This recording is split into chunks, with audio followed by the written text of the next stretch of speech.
Hi everyone, and for my second update of week 17, I wanted to do the list of things I wanted to buy but didn't in the month of April.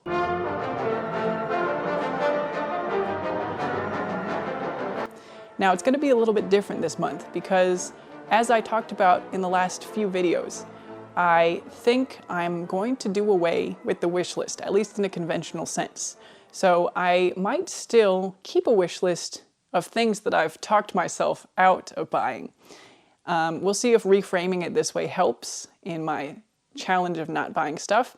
But the reason I do want to kind of keep a record of things that caught my eye is so that I can learn to talk myself out of them and kind of go through this process with you here, so that if anybody's on this journey with me, maybe you can find some relatability, or maybe you have some tips for me as well. There's been so much gold in the comments, so many gems of wisdom. Thank you so much for the people who have shared. I love to see it. It helps me so much. Even just to have some commonality in this journey that I'm undertaking this year, even to have some commiseration of our failures, and just the general support. Thank you so much. It means a lot. So anyway, this time I'm going to be taking a different approach, more of talking myself out of these items that caught my eye in the month of April. Eventually, I might even try to make like a little flow chart or list of questions or reasons you don't need to buy something. And maybe I'll even try to make that a fancy document or its own dedicated video or something like that. But I probably need to practice this a little bit more so that I can get good at it before making anything of this sort. So stay tuned, stick with me, and hopefully I'll get to that point. Okay, now jumping into the things that I wanted to buy but didn't in the month of April. I'm going to start by recapping the things on my list from previous months, and I'm going to remove these from the list, hopefully, in a way that makes sense. If you saw the video where I failed my no-buy, I did already purchase a mini of the Skin Fix moisturizer, so that's kind of off of the list because I bought it, which is not the way I want to be talking myself out of buying things.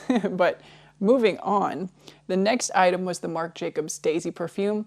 I officially don't like perfumes anymore. They are too overpowering for me, and they make me feel slightly nauseous, especially in an enclosed space or when I'm close to somebody who has perfume on. So this is just a no. I think I'm done with perfume, possibly for the rest of my life. This might be a temporary phase for me, maybe because of hormones or whatever, but like if I feel like this at any phase of my life, there's a chance that perfume makes other people feel like that, and I don't want to make somebody else feel like that if I'm wearing perfume. So I'm not a perfume person anymore. The Apple AirPod Maxes are just on the back burner. I'm sure I'm going to find out about the release of the latest ones one way or another. I'm sure it's going to appear on my Google News or whatever.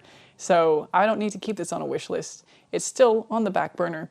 And the Sony headphones that I'm now using pretty frequently editing these videos and when I'm out on a walk or a run are starting to peel. Like the headphone pads are releasing those little bits of black, whatever it is. I don't know if it's plastic or material. But those are definitely flaking off more and more, which is an annoyance. So I'm gonna have to look up whether the Apple headphones do that. If they do, they're gonna have to be a no-go as well because they won't even fix the problem that I'm having with the headphones I currently have. The Heaven Mayhem earrings, I do still think these would be a good Christmas present. So I guess this isn't really talking myself out of it per se, but this is not something that I need to buy right now. It's kind of an evergreen item. This isn't a revolutionary design or style. So if this is not available come Christmas time, I know there's other earrings like this that exist. If I don't want it, then it's a non-issue. But if I do want it and these ones aren't available, I can find something else. Sunglasses. So I already have sunglasses. So I have functional sunglasses that I can use on a day-to-day basis. I have other specific sunglasses on my Halloween costume wish list. And other than the sunglasses that I have and use every day, and then the possible extra pair that I'm gonna get for Halloween, and also my Halloween costume is supposed to be one of my performance goal costumes as well.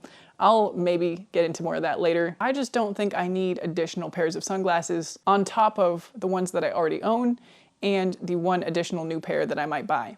So, and a Halloween costume was one of my exceptions that I laid out at the beginning of my no-buy year. And I think I'm still okay with that, provided I also accomplish the goal of my musical program. The other thing with sunglasses is that so many people use them as part of their outfit, in social media and Instagram, but how many people actually use them as a part of their outfit in everyday life? Maybe when you're on the street or commuting or walking to your job or wherever you're going, but as soon as you get inside, you're taking those off, right? Like, you're not wearing your sunglasses at work or at the coffee shop or wherever you are where you're spending most of your time in the clothes you're wearing, right? Or at least I'm not, and I'm certainly not wearing them at home. So what is the point, practically speaking, of having so many options for sunglasses? So that want that I had for trendy sunglasses is fading.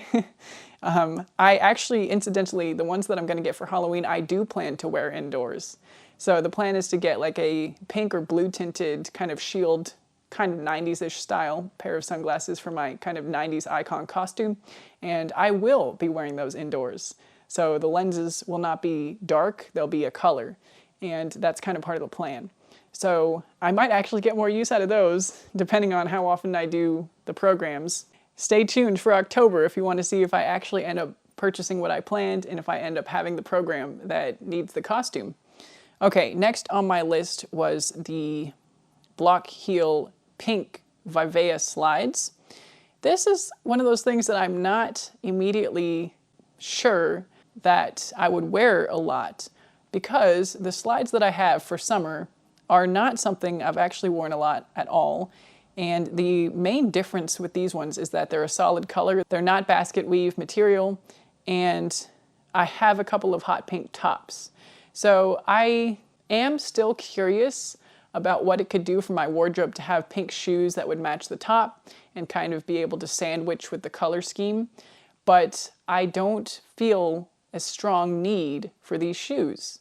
So there's no pull to buy these. I'm not going to break my no-buy for these. I already know that, and I knew that when I added them. The other consideration that I have is that would it be easier or better for my wardrobe to get rid of those pink tops?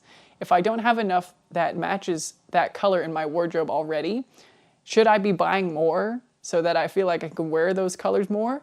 Or should I just get rid of those colors from my wardrobe? That's a thought that might be explored later. I'm definitely going to get through the summer season and see how much I wear the pink. It's a tube top, how much I wear the pink tube top that I have, how good I feel when I wear it, etc. And then I have a pink merino long sleeve. So we'll get to the fall and winter and see how much I wear that and how I feel when I wear that. I was very on the fence about it in this January, February winter season earlier this year. Anyway, we're going on a tangent here. So the pink shoes, I don't really need those. If I still am thinking about them by Christmas time and there's nothing else that I want more at that point, they can be a Christmas present if those ring true, is what I'm trying to say. If I still kind of want them at Christmas, I can get them at that point. If I still think they would make a difference in my wardrobe, I can get them then. The Casio watch, again, like I've been saying this whole time, I think it's an appropriate level for Christmas. $20 present for the stocking maybe from Santa Claus, but it's not something I need. I actually wore one of my more fashion watches today. It's a Nordgreen watch that I got from a sponsored YouTube video. I was influenced that I got from watching a sponsored video, obviously not sponsored on this channel. I wouldn't say it's a regret. I do still like the watch, even though the strap is too big on me now for whatever reason. I don't think it used to be that big. I need to go work out some more. But I don't necessarily need another watch. And as far as aesthetics go, I actually like the Casio watch better. And this was a pretty expensive watch, the Nordgreen one. I think it was, I want to say it was like $200. So was that worth it? I actually don't think so. So that might actually be a regret that I was influenced to buy. So anyway, there you are. I don't need another watch, and I know I don't need it. And there's no feeling of that desire. I'm not going to break my no-buy for this. I'm not in danger.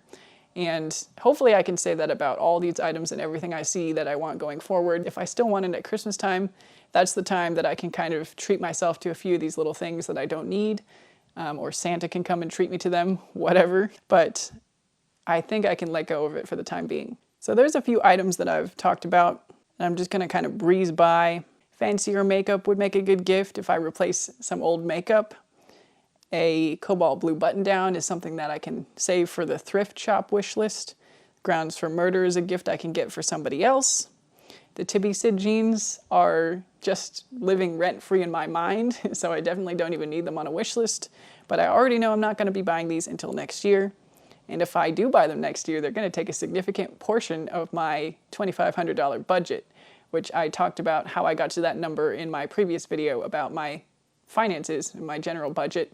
So if you want to see that, go ahead and watch that after this. Okay, so now we reach an item that's kind of been a minor obsession for a couple of weeks in April. And it was not an obsession in that I really wanted to buy this item, but I was looking for the best version of this item for my wardrobe to put on my wish list. And this is a pair of black chunky sandals.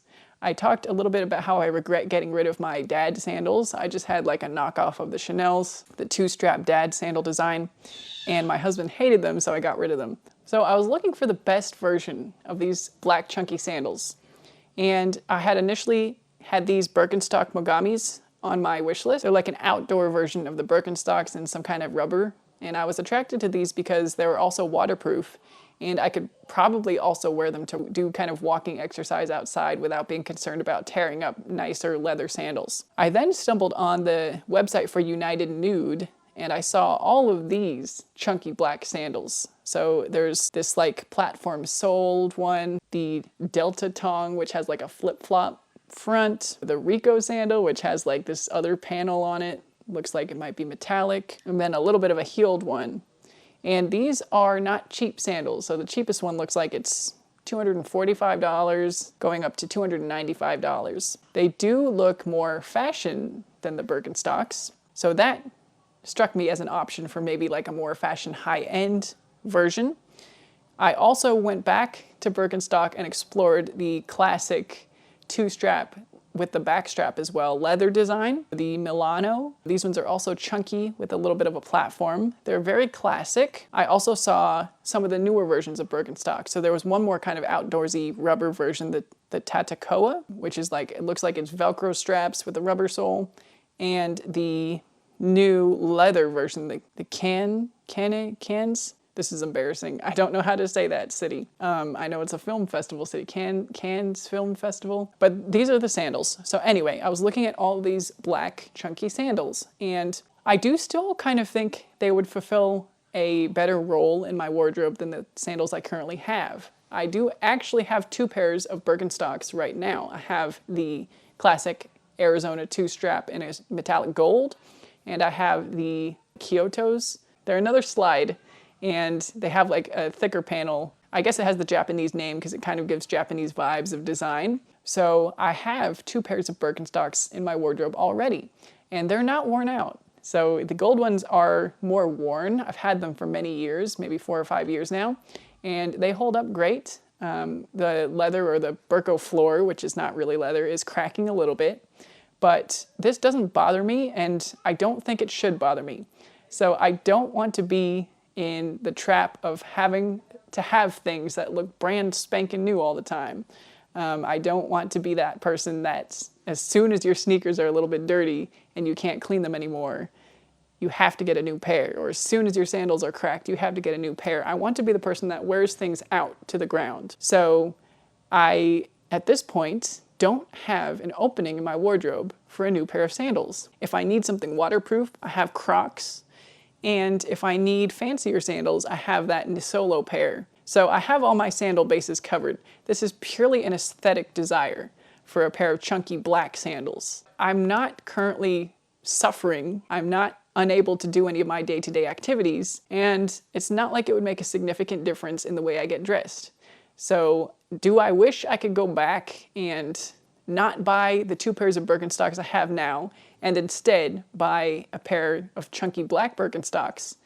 Maybe. So maybe when the gold ones are ready to really bite the dust for real because they've been totally used up, that's a very long-term in the future purchase for when I actually need it because I've worn out what I have. Anyway, so that's why that's not going to be on the wish list. Next, I have some absolutely ridiculous items. So this Damson Matter leopard print kidney-shaped bag caught my eye, and it was a fleeting, strong want. I was like, in my previous years, I would have just bought this. I don't think it's actually that expensive. I mean, it's kind of cute, it would add some fun personality. It's a bag, which is kind of one of my weaknesses as far as things to buy. Bags, clothes, you know, things like that. But I actually, looking at it now, can see that I wouldn't wear it that much. It makes a statement. It's not that nice as far as like, it's not high-end looking. It's a fabric leopard print bag with a nice little ruffled strap and a zipper. So, okay, cool. But it's not elevated necessarily. Yes, it's fun. Yes, it's a print that's very on trend right now. Yes, it's kind of unique as far as I don't see people wearing this all over the place, and I like all of those aspects about it. But it does not have longevity, and it doesn't really feed my artistic soul. So my favorite brand for handbags is Polene. I have quite a collection of Polene bags. I think I have more than 10 of them, if you count like the micro bags and things like that, which is a lot. And I actually am working on possibly displaying them in my room. They might even go somewhere like here, so you might even see kind of part of them in my background if and when I ever get this done. But I'm also done with collecting Polene. I'm done with collecting anything, really. I did see their newest bag. It's the one with all the folds, I guess, the mochi. There are many reasons actually why I don't want this. Even if I wasn't done buying Polene, there are many reasons why I don't like this bag. Namely because it lacks some of the details that I really loved in the other Polenes. So unlike the other bags, the strap of this bag attaches with the little clasps. And to me, that looks cheap. And that's one of the reasons why I really liked Polene in the past, is that their straps either have the little toggle button things or like very subtle clips in the case of the number 7. But most of them have those little push-in metal pieces. The point is they don't have that little metal clasp. And the strap is wider, which is probably more comfortable and practical, but again, to me makes the bag look less high-end. In a literal sense, thinner materials seem more fine than thicker. It's less delicate, maybe. The top handle has that kind of stitching where there's a gather at the bottom, and it looks very flat in the part that you hold, which seems kind of more run-of-the-mill. It's more typical. And the shape of the bag is more typical to me. It's that kind of like typical handbag shape. And then the details that are supposed to be the selling point, like the folds in the corners, I just don't love how that looks, how there's kind of like a hole in the little fold. And then also the clasp of the bag does not look artistic to me. You just see that little piece of metal at the bottom. This to me feels like a more typical satchel and less like a sculptural piece of art, which is what I liked about the Polene bags in the past.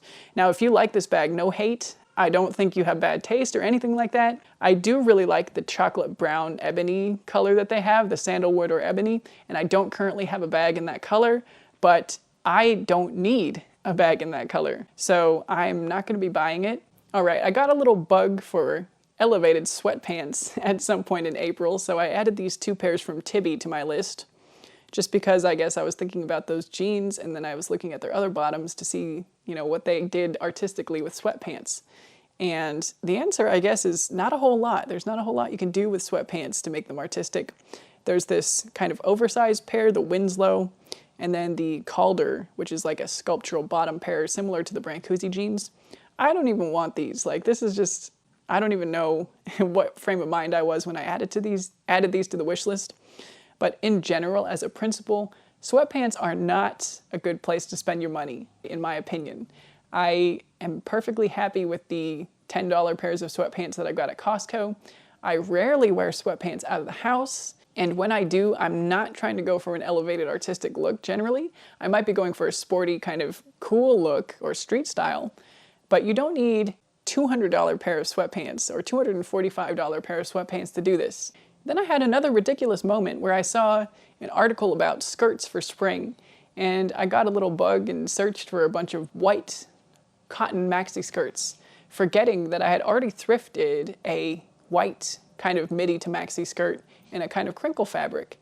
So I had this away in storage just for various reasons. It's out of season, it didn't fit for a while, and now it's back out in my wardrobe, which is not part of my capsule. Again, I'm gonna update on my whole capsule situation later. Didn't really work for me, spoiler alert. But I was looking for maybe a more crisp version of a white skirt. The other thing that happened is I was wearing an outfit that felt really masculine and I didn't love how I felt in it. And so I was also looking at skirts for that reason because I felt off in the outfit that I had on that day. So that's an interesting thing that happened that I'll talk more about in my capsule update as well.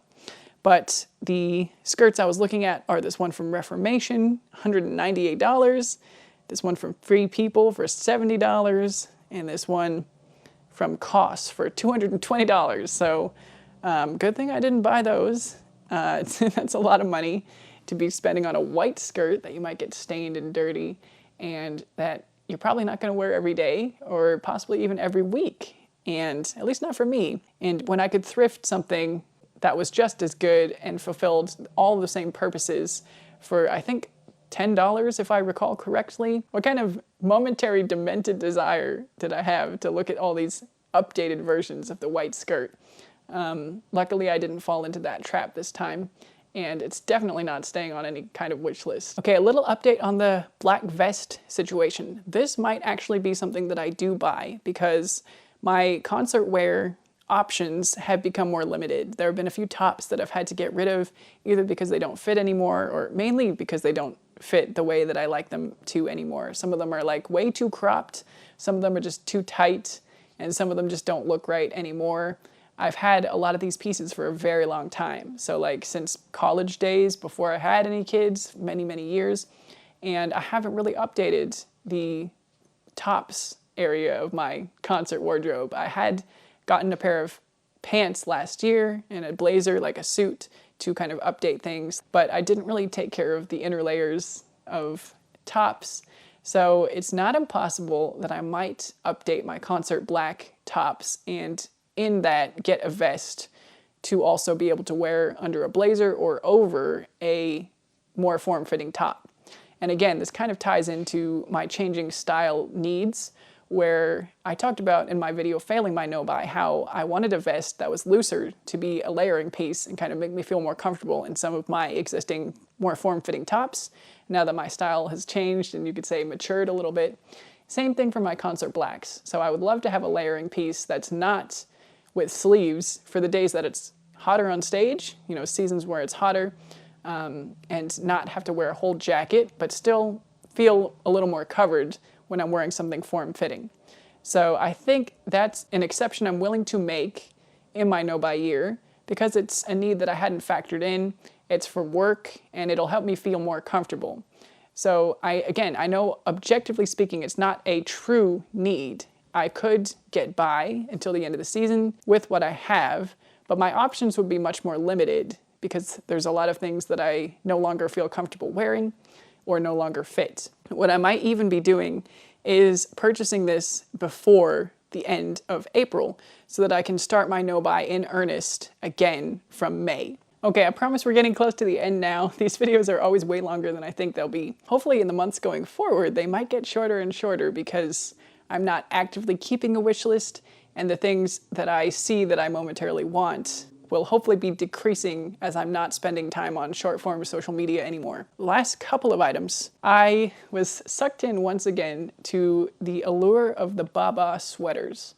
So I have these two items now on my wish list. I think these are actually prime candidates for Christmas gifts because they're really lovely items. I have one babaa sweater. I already know that I use it and love it, and it has a very high value place in my wardrobe.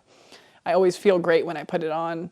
I always feel elevated and cozy, which is really great when you can feel fashion and comfortable with very little effort. The two items are this navy blue vest and this, they call it dark mist sweater. So it's kind of like a dark beige or light brown, but it looks cool toned, which is in contrast to the warm toned brown sweater that I ended up getting rid of in the last winter season. So these I think are going to be possibly my main Christmas present this year if I still want them at that point. And I don't know if there's a whole lot more to say about them. They're very expensive sweaters. And the reason I want one in a more neutral color is because the one that I have is the bright cobalt blue.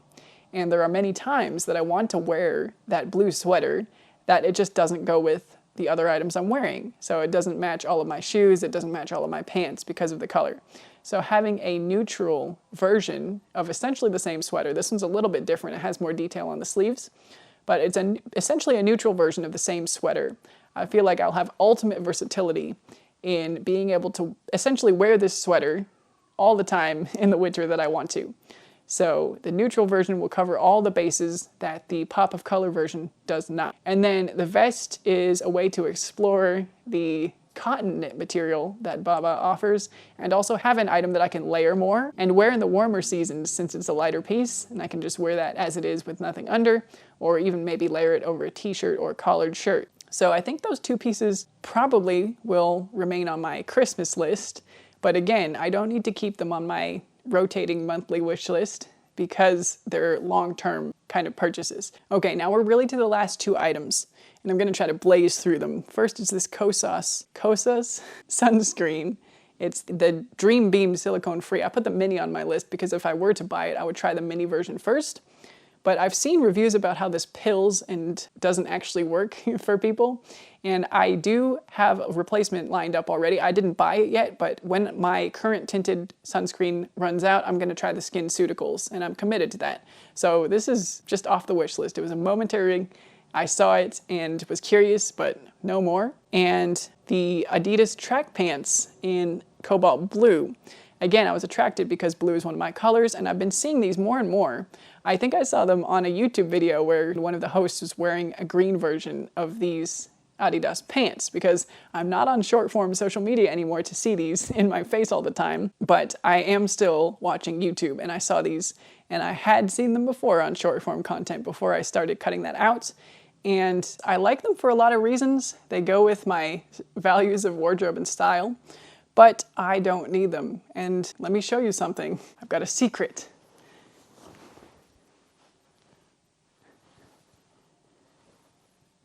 I actually already have them in black. Now, they're not the same style. They're not the Addy Break pants with the buttons on the side or like the line down the front, and they're not a color, they're just black. But as far as duping the vibes go, if I can't do it with the pair of pants that I already own that are so similar, they've got the 3 stripes of the same brand, and in fact, they're a more versatile neutral color with the black and white, then I don't know what I'm doing wrong if I can't get what I want from these out of what I have. This is just a thing that I really, really don't need, and I don't even have to want, because I have items that fill that place in a wardrobe. Okay, I know I've been talking for way too long because I filled up my memory card. I am gonna try to wrap it up here. So those are the things I wanted to buy in April, but didn't. Going forward, like I've been saying, I'm recommitting to not buying stuff, and I think by reframing it, even from the get-go, as not a wish list, but things I don't want to buy, or things I talked myself out of, might help. Time will tell. We'll see if I even see anything to want in May, but right now, I can delete all of my wish lists in my phone albums. All right, thank you so much for watching. Hopefully this helped in your no-buy journey, or your journey of consumerism in whatever form that's taking for you right now. And I will see you in the next one. Bye for now. Just so you have it on record, I am deleting all of the pictures in this album. Woo! And you know what? I'm gonna go ahead and do January, February, March too. Oh shoot, I didn't send all those to myself first though, for the video. Gonna have to go to the trash, email them all to myself, and then delete them again. Oh my gosh. Whew, that was a close one.